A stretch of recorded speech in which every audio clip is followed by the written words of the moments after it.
നമസ്കാരം. നമ്മുടെ സംസ്ഥാനത്തെ സാധാരണക്കാരായിട്ടുള്ള ജനങ്ങൾക്ക് ആശ്വാസം പകരുന്ന വിവിധ സാമൂഹ്യക്ഷേമ പദ്ധതികൾ ഒന്നിനു പുറകെ ഒന്നായിട്ട് സജീവമായിക്കൊണ്ടിരിക്കുകയാണ്.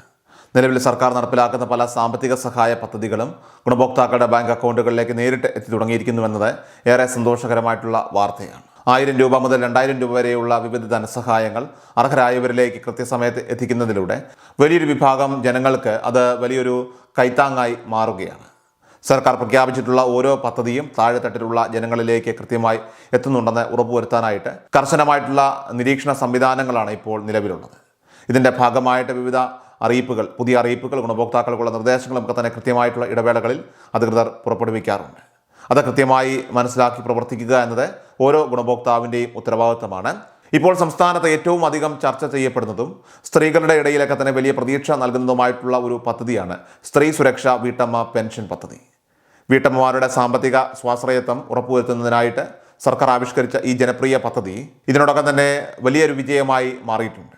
പദ്ധതിയുടെ ആദ്യഘട്ടമെന്ന നിലയിൽ ജനുവരി, ഫെബ്രുവരി, മാർച്ച് മാസങ്ങളിലെ ധനസഹായ വിതരണം വിജയകരമായിട്ട് പൂർത്തിയാക്കി കഴിഞ്ഞു. ഇപ്പോൾ ലഭിക്കുന്ന ഏറ്റവും പുതിയ വിവരം അനുസരിച്ച് ഏപ്രിൽ മാസത്തിലെ ഗഡുവിൻ്റെ വിതരണം നടത്തുന്നതിനുള്ള നടപടികൾ അവസാന ഘട്ടത്തിലാണ്. വരും ആഴ്ചയുടെ തുടക്കത്തിൽ തന്നെ ഗുണഭോക്താക്കളുടെ അക്കൗണ്ടുകളിലേക്ക് ഈ മാസത്തെ തുക എത്തി തുടങ്ങുമെന്നാണ് പ്രതീക്ഷിക്കുന്നത്. പ്രതിമാസം 1000 രൂപ വീതം ലഭിക്കുന്ന ഈ പദ്ധതി 60 വയസ്സ് തികയുന്നത് വരെ വീട്ടമ്മമാർക്ക് ഒരു സ്ഥിര വരുമാനം എന്ന നിലയിൽ വലിയൊരു ആശ്വാസമാണ് നൽകുന്നത്. ഈ പദ്ധതിയുടെ ഗുണഭോക്താക്കളാകാനായിട്ട് സർക്കാർ നിശ്ചയിച്ചിട്ടുള്ള കർശനമായിട്ടുള്ള മാനദണ്ഡങ്ങൾ എല്ലാവരും തന്നെ പ്രത്യേകം ശ്രദ്ധിക്കേണ്ടതാണ്. സംസ്ഥാനത്ത് ഏകദേശം 31 ലക്ഷത്തോളം വരുന്ന സ്ത്രീകൾ അവർക്ക് ഗുണകരമാകുന്ന രീതിയിലാണ് ഈ പദ്ധതി വിഭാവനം ചെയ്തിരിക്കുന്നത്. അപേക്ഷകർ APL അല്ലെങ്കിൽ BPL വിഭാഗത്തിൽപ്പെട്ട റേഷൻ കാർഡ് ഉടമകളായിരിക്കണം എന്നതാണ് പ്രാഥമികമായിട്ടുള്ള നിബന്ധന. പ്രായപരിധി 35 വയസ്സിനും 60 വയസ്സിനും ഇടയിലായിരിക്കണം എന്ന് പ്രത്യേക നിർദ്ദേശമുണ്ട്. കൂടാതെ മറ്റ് ക്ഷേമ പെൻഷനുകളോ സർക്കാർ ധനസഹായങ്ങളോ കൈപ്പറ്റുന്നവർക്ക് ഈ പദ്ധതിയുടെ ആനുകൂല്യം ലഭിക്കുകയില്ല. അപേക്ഷകൾ സമർപ്പിച്ചവരുടെയൊക്കെ തന്നെ വെരിഫിക്കേഷൻ നടപടികളൊക്കെ തന്നെ ഇപ്പോൾ യുദ്ധകാലാടിസ്ഥാനത്തിൽ തന്നെ നടന്നു വരികയാണ്.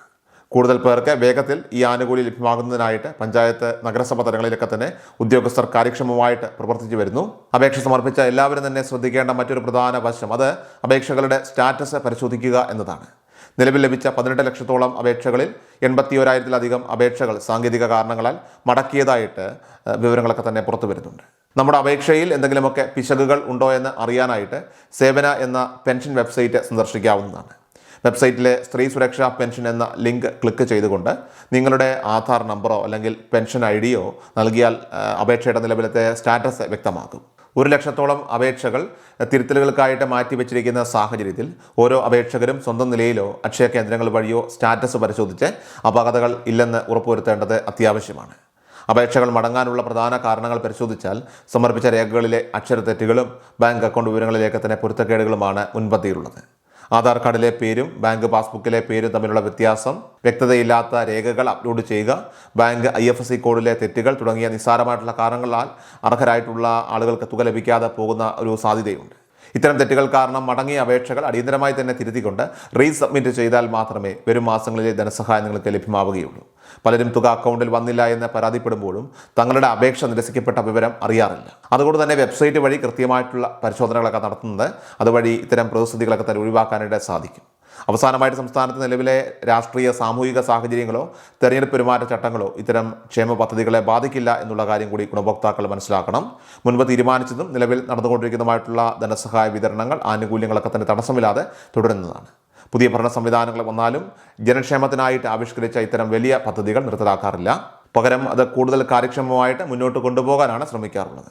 കഴിഞ്ഞ മാസങ്ങളിൽ തുക ലഭിച്ചവർക്ക് ഈ മാസവും കൃത്യമായിട്ട് ലഭിക്കുമെന്നും അപേക്ഷ നൽകി കാത്തിരിക്കുന്നവർക്ക് വെരിഫിക്കേഷൻ പൂർത്തിയാകുന്ന മുറയ്ക്ക് മുൻകാല കുടിശ്ശിക ഉൾപ്പെടെ ലഭിക്കുമെന്നും കരുതാം. അർഹമായിട്ടുള്ള ആനുകൂല്യങ്ങളൊക്കെ തന്നെ നഷ്ടപ്പെടാതിരിക്കാനായിട്ട് ഓരോ അറിയിപ്പുകളും ഉത്തരവുകളും കൃത്യമായിട്ട് നമ്മുടെ ഭാഗത്തുനിന്ന് ശ്രദ്ധിക്കണം. നമ്മുടെ ഭാഗത്തുനിന്ന് ചെയ്യേണ്ട കാര്യങ്ങൾ നിർവഹിക്കാൻ പ്രത്യേകം ശ്രദ്ധിക്കേണ്ടതാണ്. വളരെ പ്രധാനപ്പെട്ട ഒരു അപ്ഡേറ്റ് ആണ്. മാക്സിമം നിങ്ങൾ എല്ലാവരിലേക്കും ഒന്ന് ഷെയർ ചെയ്യുക. ഇതുപോലുള്ള അപ്ഡേറ്റുകൾക്കായിട്ട് നമ്മുടെ ചാനൽ മറക്കാതെ സബ്സ്ക്രൈബ് ചെയ്യുക, ഫോളോ ചെയ്യുക.